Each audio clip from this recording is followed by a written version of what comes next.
you know. So, got, a little bit of time on the road. I'm going to pick up some food in Virginia.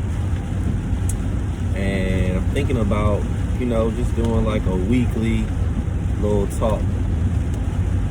Call it like the Car Chronicles or something like that. The People's Market Car Chronicles.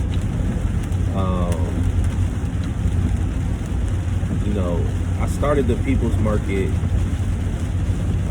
probably like back in, I would say I came up with the idea during the pandemic. So it was probably like 2020 when I came up with the idea. And, I was so inspired just by my history, understanding more about Black history, understanding more about, who I am, where I come from whom I come, and it started out because I was watching the Saturday YouTube shows. There's a professor at Howard University, his name is Dr. Greg Carr, and he would get on YouTube with Karen Hunter. She has like an XM radio show, and talk about various topics, throughout the week and connected to history. This was around the time that, George Floyd was murdered, and I've always been, I feel like a pretty conscious person, a very aware person, but during the pandemic, just like having time to slow down and think, about how we as a people got to where we are, progress that was made, the challenges that exist today, the challenges that have always existed.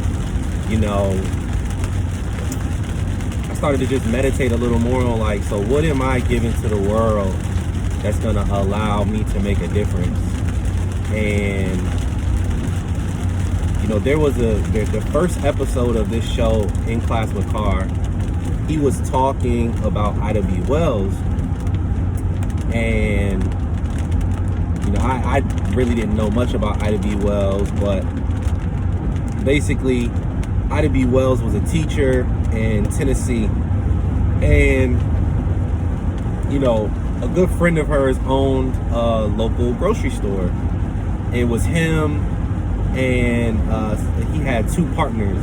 He worked for the federal government. He was a postal worker, and he decided to take his coins with his business partners and open up this grocery store. And it was called the People's Market, and it was in this neighborhood called the Bend, close to Memphis, Tennessee. And it was a very prosperous grocery store. Like, it was in the part of town where it was like Black folks and white folks kind of intersected, and everybody went to this grocery store, white and Black folks alike. They had the best products, produce, not surprisingly, quality, you know what I'm saying? And some of the store owners who were white in the neighborhood got really jealous of this store's progress, the market's progress, and basically conjured up a lie, that a white woman had been, assaulted, or, something happened in the store with the white woman, like somebody like gave her a look or said something to her or something. So, the police came and arrested this man. I believe his name was Thomas Moss. Came in and arrested this man and his two business partners, locked them up in the local jail, and a white mob soon after came to the jail and basically went into the jail, grabbed these men out of the cells, and murdered them. And not surprisingly, nobody stopped it, because that's probably what the cops wanted to do anyway, but they just couldn't. So they called on their boys, and said, hey, we got a problem up at the jail, why don't y'all handle it so our hands are clean? So unfortunately, that was the end of the People's Grocery. And, as I was thinking about what I can give to the world, and what value I can add to my community and my people, I was like, yo, like, wouldn't it be dope if people can have quality, good products delivered right to their door? You know what I'm saying? And really like doubling down on quality. In the story, I obviously wasn't there, and I'm getting this story secondhand, but as a black man, I already know what these black men were doing. Like, I work in government, you know what I'm saying? I've given about 10 years of,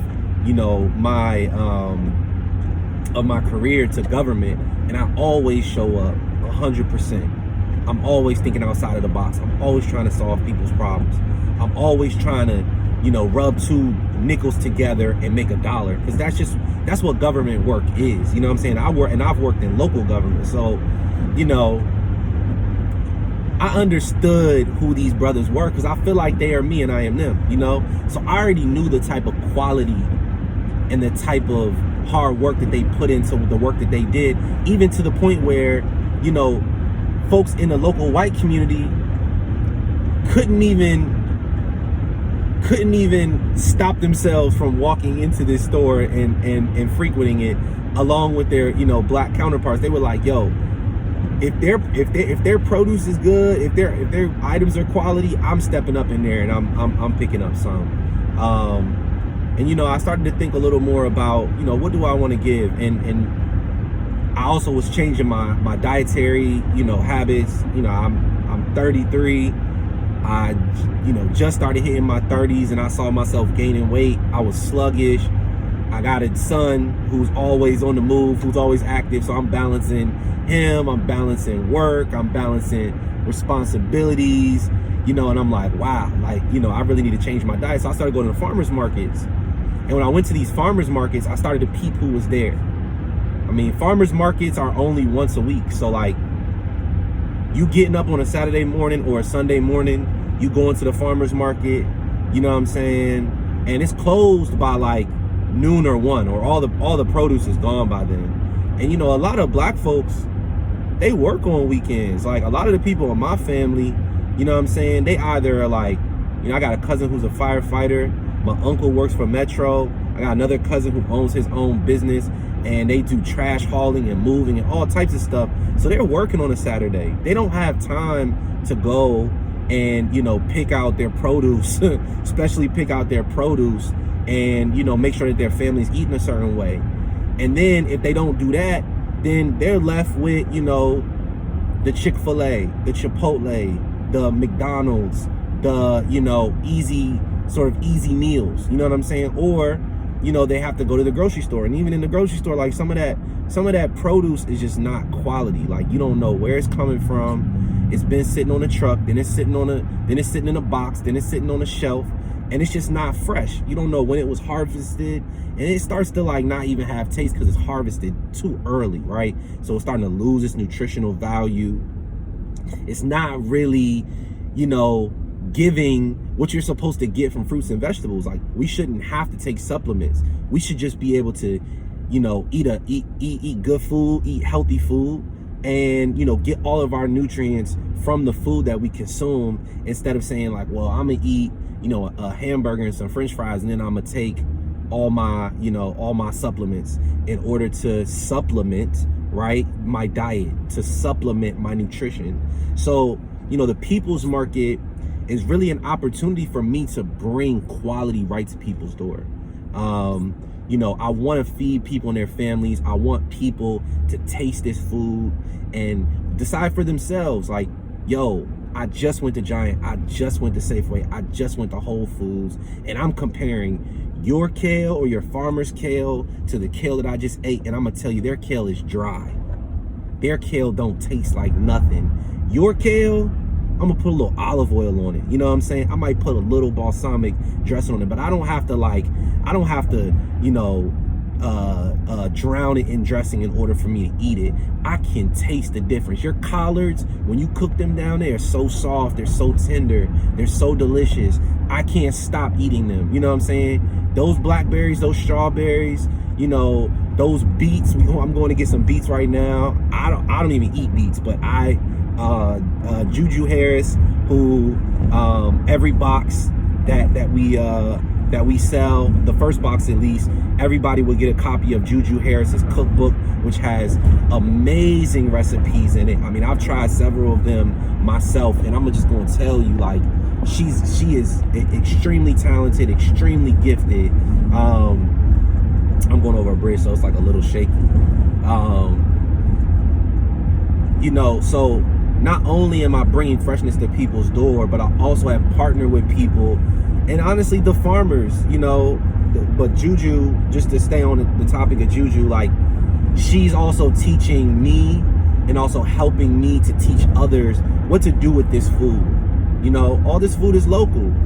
You're not going to have a pineapple, you know what I'm saying? You're not going to have mangoes and stuff like that in your box yet. You know, I might work on that in the future, but like, she's teaching me like how to cook local, how to use the things in your pantry, how to use things that come fresh off the farm right in Maryland or right across the bridge in Virginia. You know what I'm saying? To create delicious, in-season, nutrient-filled meals that give to you, they don't take from you. You know what I'm saying? So, you know, and to the farmers that I'm working with, Botanical Bites and Provisions, Cure More Farms, who has a beautiful story, beautiful family. Botanicals has a beautiful story as well. Sweet Love Floral Farm, Jamila has a great story, and I can definitely tell that, you know, the work that she does with her flowers is so healing to her, and definitely healing to other people. And then Farmer Tolu, my sister, who is just getting started. I mean, this sister is probably like 5'2", you know, 120 pounds, but she is massive. Her energy is crazy. She will own land, own a farm, teach people how to farm. And I'm just putting this out in the atmosphere because I see her potential and I see what she's doing. She's already doing it. It's just a matter of time. That consistency, that hard work, that investment is gonna come back like not even threefold or fourfold. It's gonna come back like 100-fold. This sister, everybody who's in the food game and even beyond that is gonna know this sister's name, because she ain't nothing to play with. Like, I'm partnering with these people who literally give me chills and goosebumps. And it's not even magic. Like, it just is. This is what's supposed to happen. So yeah, like, part one of the Car Chronicles. You know, my name is Brandon Starks. I didn't even say who I was, right? My name is Brandon Starks. I'm the founder and the CEO of the People's Market. But I'm not doing this work alone. My mother helps me out a lot. Her name is Cheryl Clark. She's behind the scenes. She just helped me to apply for a USDA grant. My uncle, who is out of town today, his name is Torrance. He's been picking up food for me out here in Virginia, where I'm at right now. I just crossed the bridge. And my wife, I mean, come on, man. My wife, Shaka, is literally my inspiration. She is a YouTuber. Yo, y'all need to check out her channel, Shaka Starks, on YouTube.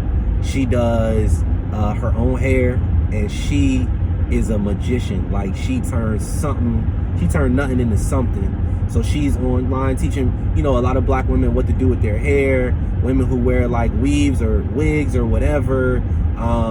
You know, she's teaching people how to, you know, do their own hair. She also is really great in home decor, and hacks, lifestyle hacks. She's a therapist, so she helps me a lot with my anxiety, helps me a lot with the things that I deal with on a daily basis, and just like helping me to like manage and maintain my life. So check out my wife's YouTube channel. But my point in saying, talking about my wife was, you know, she is like a social media, just like powerhouse. So she's teaching me how to do all these things, how to connect with people through social media, how to figure out this algorithm that controls who sees my content, who doesn't see my content. You know what I'm saying? And at the end of the day, like, for anybody starting anything, you need a squad. And I was just thinking about this as I was riding down here. I didn't start out, I didn't ask people to do anything. People saw me building something, and they saw the passion and the love that I have for it, and they were like, hey, this is what I can bring to the table to help you out. Like, my uncle just hit me up like, yo, bro, like, what you need me to do? I'm like, yo, what you mean? He like, yo, you need me to pick up some food for you? I got a pickup truck. We can get that popping. I'm like, and this is my uncle, like, he helped raise me.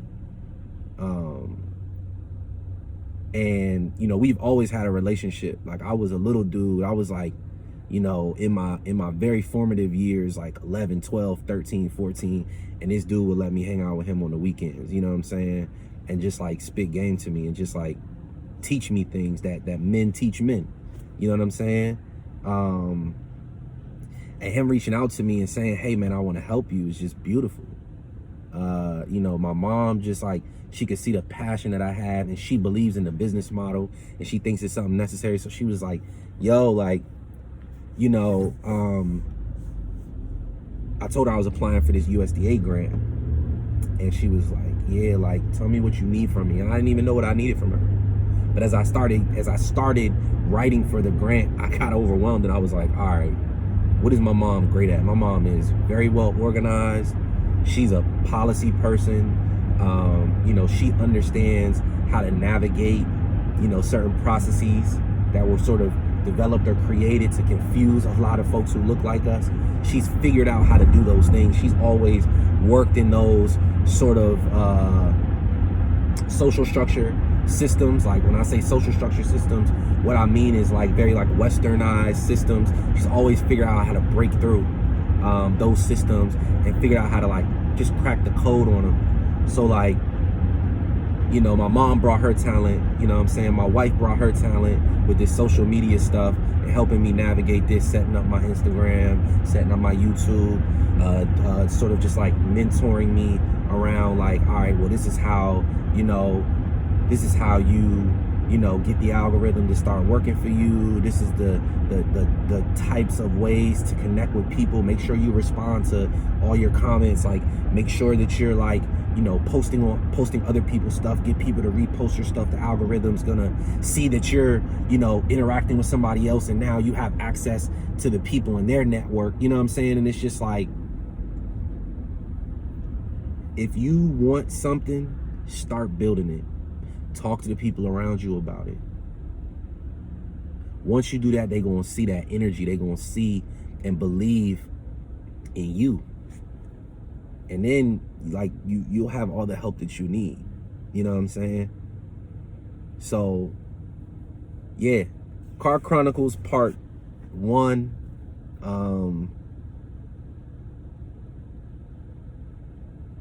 This thing is coming together. This is week 2 for us. I can't wait to see what's in store, but I'm also like hyper focused on the present. And the present is every single order matters. Every single customer's satisfaction and quality matters. Oh, and this is just a bonus, and I'm gonna explain why. We work with all black farmers. And I'm not saying that we won't work with other farmers, but for right now, I reached out to black farmers and they said, absolutely, tell me what you need from me. And they're teaching me the game. They're literally teaching. I'm not a farmer. I don't have nobody like my great grandparents. Their parents were sharecroppers, right? And I'm sure that, they got some game. My great grandmother, who just recently passed this year, she was 98 when she passed, and I know she picked up a lot of game from, her parents about farming and, how to eat healthy and stuff like that. She would always tell me that, like, she lived to be 98 because she understood how important nutrition and a balanced diet was. You know what I'm saying? So she taught my mother about that, and then my mother taught me. It really didn't start to like click until I turned 30, and I started to see that like I'm getting fat as hell. Like, this is crazy. You know what I'm saying? Like, I need to change the way that I'm eating. I need to slow down on drinking this liquor. I need to slow down on not getting enough sleep, right? So like, back to what I was saying, like I don't come from a traditional farming family. I am an entrepreneur. My mind works like systems. My mind works like, how can I figure out how to solve this problem, right? These farms are teaching me about the food. They're teaching me how to preserve it. They're teaching me how to talk about it. They're teaching me everything about it. And these are my folks. You know what I'm saying? These are my folks. And the reality is that as black people, please trust each other. I promise you that I've worked with these farmers. I've been talking to them for months. I've been talking to them for almost a year now. And when I tell you that everybody keeps it 100 with me, I spend time with these people. I talk to these people, they keep it 100 with me. Black folks, work with your people. Trust your people. Break bread and make money with your people. There's nothing wrong with it. The ice is not colder on the other side. I promise you the ice is not colder on the other side. The other side can actually get a little more complex and a little more tricky. Because people want to sign all these contracts and people want to do this and do that. That's not the way we rock. I work with my farms and I say, hey, I literally call them every week. I say, what you got this week for us? Hey, we got this, that, and the third. All right, cool. I'll call another. What you got this week for us? I pay them and I feed y'all. It's that simple. It's literally that simple. And everybody eats. So I wanted to mention that we work with black farmers because that's not the headline for me. The headline is quality. The headline is, are you getting the best in your box? You know what I'm saying? Are you satisfied with the product? That's the only thing that matters to me. You know what I'm saying? Because black people are human like anybody else. So we got to stop, playing this game like, oh, well, like, support me because I'm a black-owned. You should support me because I'm a black-owned business. You should just support me because I'm a human. I'm a human-owned business. You know what I'm saying? And I am black. I identify as black. Again, I'm calling, I'm saying I work with black farmers, and that's an identifier. I don't know who created an identifier. You know what I'm saying? When I was born, that was the identifier. So if most of my peoples, identify as black, then I'm black. But on the other side of it, I'm human first. And all my farmers are human. And they are like, I'm telling you, like the highest form of human. Like, these people are so loving and so giving. So I say that to say, like, we are building something that's gonna literally change the way that people eat. We are building something that's gonna change the way that people think about their food. And we're doing it as a collective. And again, I welcome all farmers. All I expect is quality. All I expect is a good rapport and a good relationship. You know what I'm saying? I love all humans. But I will say this, and this is my last point for this car Chronicles. I feel like I done tried to hop off a couple times. My people took care of me first. And you can't forget that. You can't forget that your people took care of you first. And actually, in actuality, I feel like I've been blessed and very privileged to work for a lot of black people who took care of me. And I think that's why I'm doing this, because like, that's how I was groomed. That's how, like, I worked. My first mayor I worked for was a black man, Vincent Gray. You know what I'm saying? The person who I worked for after that, who was a deputy mayor for education, Deshaun Wright, he was a black man. And he groomed me. He got me into education policy and started to teach me about this game. Like, how laws are created, like how policy is created, how to politic and deal with certain types of people, right? Black man out of Virginia. After that, a brother named Neil Stanley, I went to go and work for him at the Department of Youth and Rehabilitative Services in DC. This brother, he allowed me to lift up a youth program for kids who were formerly incarcerated in DC. And I got to serve black kids, and I got to work for a black man. You know what I'm saying? Ishana, Smith, my sister, I hit a hard time and needed a job. She seen me working at a restaurant. She was running this organization in DC. And she was like, bruh, she seen me at the restaurant with my apron on and everything. She said, bruh, what you doing? I said, yeah, man, I'm working here. You know what I'm saying? I'm just trying to feed the fam. She said, come on, I got a spot for you. Went to go and work for her. You know what I'm saying? Assistant out of Cali. Took care of me. I used to work with her. Right now I work for Angela also Brooks. You know what I'm saying? Before that, I worked for Rashawn Baker. Black folks. So, you know what I'm saying? We take care of each other, man. Like, we just got to continue to do those things. We got to continue to take care of each other and work with one another and provide quality for everybody. And when you provide a good product, when you do good work, it shouldn't matter what you look like. It does for some people, for the ignorant people.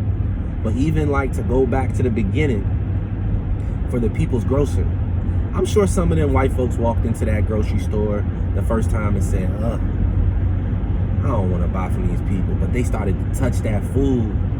They started to see the black folks talking about what they was going to make. And they was like, something special about this. I think I want some of that. That's what we're building here.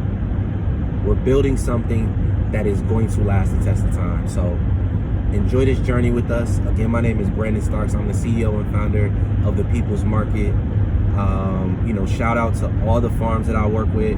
Shout out to all the people in the ag community that I've connected with, who've taught me and educated me, about this game, and who are still educating me and still teaching me and supporting me.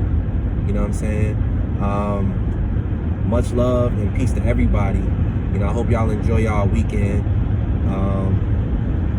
For all the folks who have boxes coming, tomorrow we'll probably be delivering to you, if you're in DC for sure, from 10 a.m. to 1. If you're in Maryland, like Bowie, Upper Marlboro, any areas like that, we'll probably be in your area anywhere from like 1 to 3 tomorrow, or maybe even earlier, actually. So, we'll send you a text message, before we're on the way, and give you updates as we go, so that you can be ready to receive your produce, and so that it's the freshest possible. It's not sitting on your front porch for too long. But much love to everybody who supported us this far.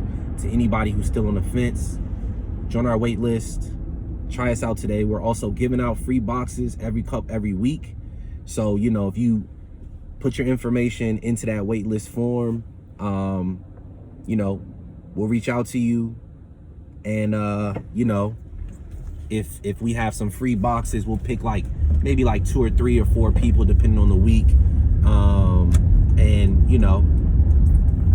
You could try our box for free. The box will come with all the produce that we have that week, eggs, as well as flour. So, check us out, try us out, and much love to everybody. Y'all enjoy y'all weekend. Peace.